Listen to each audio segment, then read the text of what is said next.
everyone, it's Lindsay and welcome back to my channel. Today I am doing another one of my little coffee chat catch-ups so that we can just chat talk about the things that we've been doing. I'm going to share all of the writing things that have been going on, all the publishing things that have been going on, some of the books that I have been loving recently and reading, and any kind of fun life things that tend to be going on and events and things like that that have been happening throughout the month. And then in the comments, you can share those same things with me and then we can just chat and be friends. Today, I'm going to be wrapping up both August and September. I've been so busy that these coffee chats have kind of turned into bi-monthly instead of monthly, but that's okay. I have a lot to chat about, so let's go ahead and dive right in with writing.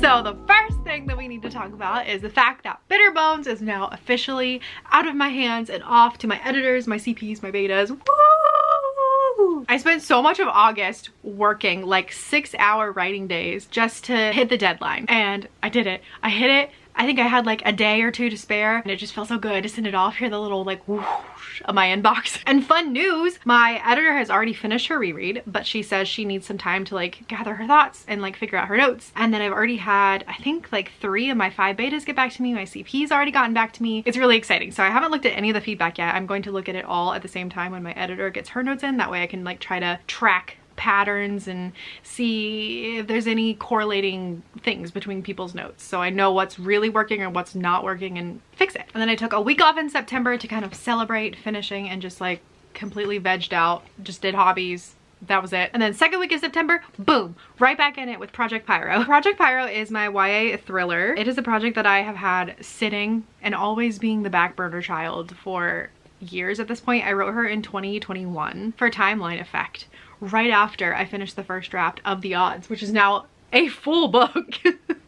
I wrote the first draft of Project Pyro and she's always just been getting tossed around. I worked on her whenever I had time in between revisions on The Odds, between writing Bitter Bones, and she's just never had her own time. So I dove right back in and I read over what I have. I have 2 drafts now. I read over the drafts, I took some notes, and I was, you know, gonna get ready and implement those. I was trying to figure out what I wanted to do the rest of the year, right? Like there's October, November, and then there's just like a little sliver of December that I like to carve out for work, and then after that take off, right? My original plan, if we go all the way back to my goals at the beginning of the year, was that I wanted to work on Project Pyro all year, be ready, go out on sub, end of spring, summer, and then in the fall I was gonna work on Bitter Bones, start drafting that, and in November I was gonna carve out time and try to do NaNoWriMo for the first time. I was gonna do my gothic YA horror, and that was gonna be my year, right? I had a chat with my agent around January, February, and I was talking to her about like career planning and things like that, where I was like, okay, I know I have an option. Like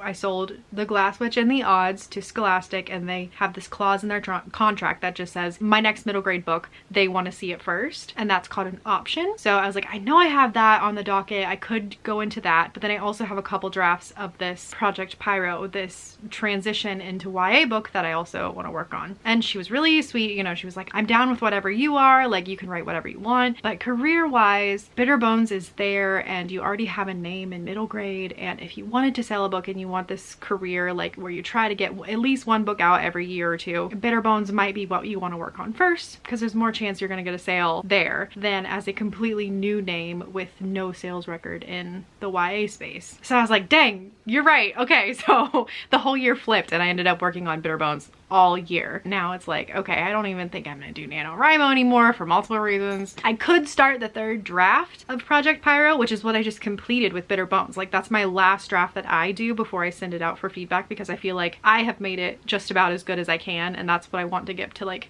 others for the reading experience, right? Well, that takes a long time because I'm working on the 2 things that take me the longest, which is voice and descriptions and like pretty prose and stuff like that. So it's gonna take longer than 2.5 months to finish that. While I did the read through and the 3rd draft is ready to go, I just made the executive decision that I'm gonna work on this next year. I'm gonna work on it next year, when all I really have to do is like copy edits for Bitter Bones. Nothing is contracted. I have no deadlines. I can finally make Project Pyro the main girl. You know what I'm saying? I can give her the time and attention that she deserves and not have to like squeeze and try to fit her in before the end of the year. Technically, I could just like work on her and get as much done as I could before the end of the year, but having like a 2 to 3 week break for Christmas in the middle of a draft, that just sounds terrible. Like it's gonna pull me out. So no, we're just shifting her and she's a 2025 baby. So what does that leave me to work on, you ask? There's two main options, and one is my YA Gothic Horror that I was gonna do for Nano. I could bang out a draft in 2.5 months. I think I could do that quite easily. Or I could work on a Grandmother's Guide to High Stakes Adventuring, my cozy grandma D&D adventure adult fantasy. And the thing is, that's what I want to work on. Like, that's what my heart is leading me to work on. That's what I'm most passionate about right now. So by golly, I'm gonna do it. I'm just gonna work on my zany grandma idea. I already have like 18,000 words now in the outline for that novel. It just needs a little bit more fleshing out. And then honestly, I feel like the outline could almost be considered like a draft 0, you know, because it is so fleshed out. I'm like, if I just flesh it out a little bit more, I've got a first draft, you know what I'm saying? So that's what I'm doing. That's what I've decided my project is. I don't know if I want to give myself like a hard and fast goal that I'm going to finish the first draft by the end of the year, because that just feels kind of like, I don't know, that feels too career-y. Like, this book is supposed to be like just for fun, you know what I mean? And it's supposed to be stress-free and relaxing. So giving myself a goal with it just feels a little off balance, but in my head I still love goals. I've got that Capricorn urge, you know what I mean? So I'm just like, yeah, let's finish it by the end of the year. So that's where I am with my projects. The only other writing thing that I wanted to share with you guys this month, for ending on a high note, is that my good friend and critique partner Lainey, she made me this silly little frog that is on the front cover of The Odds. Okay, so technically the frogs are on the front, but also it's mainly this frog on the back. This is the one I like to pretend he is. Anyways, I love them together. I think it's so cute, and just like the ASMR is fantastic. All right, and now let's switch over and talk about some reading. I'm so excited to talk about books.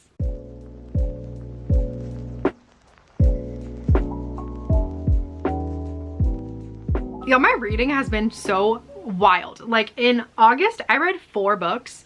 And then in September, I read 13. So highs and lows. I think the thing in August was that I was finishing a childhood reread of like a favorite childhood nostalgic series. I was only physically reading those, so it really slowed down my reading because I was not listening to audiobooks for like a good chunk of the month. And by the end of that reread, I was so desperate for like a good audiobook, like just craving it. So I kind of went a little hog wild in September. I have 2 favorites that I wanted to share with you guys. I don't know what happened, but I just really started craving gothic, slow, atmospheric horror. And so I looked on my TBR to see what I had, and I found The Silent Companion. This is by an author I had never read from before, so I had very little expectations. But I know that on a Reddit thread years ago, I saw where someone said this was like one of the scariest books they had ever read or something. It's about this woman who like marries a guy with a title, and then after their wedding night, he dies. And so she is sent to go live on his like rainy, creaky old estate. And she gets there, and you know, the help is weird and everyone has secrets and there's shadows. And then one day she's exploring the manor, and she finds this doll that looks strangely like her in the attic. Yeah, and it just kind of goes from there. I really enjoyed this. I thought it was a great time. Now, I don't think this is like the scariest book I've ever read, but it is so deeply atmospheric. It just like fed that exact hunger that I had. The other one I want to quickly talk about, oh my gosh, this is like one of my favorite thrillers of the year. Look Closer. I saw a bunch of booktubers talking about this last year, and so I put it on my list, but I never got to it because I was like, okay, it's just like a basic domestic thriller. It's just like the only thing different about this is it's written by a man because most of the time domestic thrillers are written by women. It's about a couple and their marital strife and their like extramarital affairs and their obsessions, and like, I'm like, okay, I've read this a million times. But no, you haven't. This has so many thriller tropes that I love squeezed in, and I don't even want to tell you what they are because I feel like that would be spoilery. What I can say about this is it's unexpected and it's very twisty, filled with unlikable characters with very complex relationships, and that's kind of like my sweet spot, on top of like, you know, the really secretive spoilery aspects that I also really love. And now let's chat really quickly about some life updates.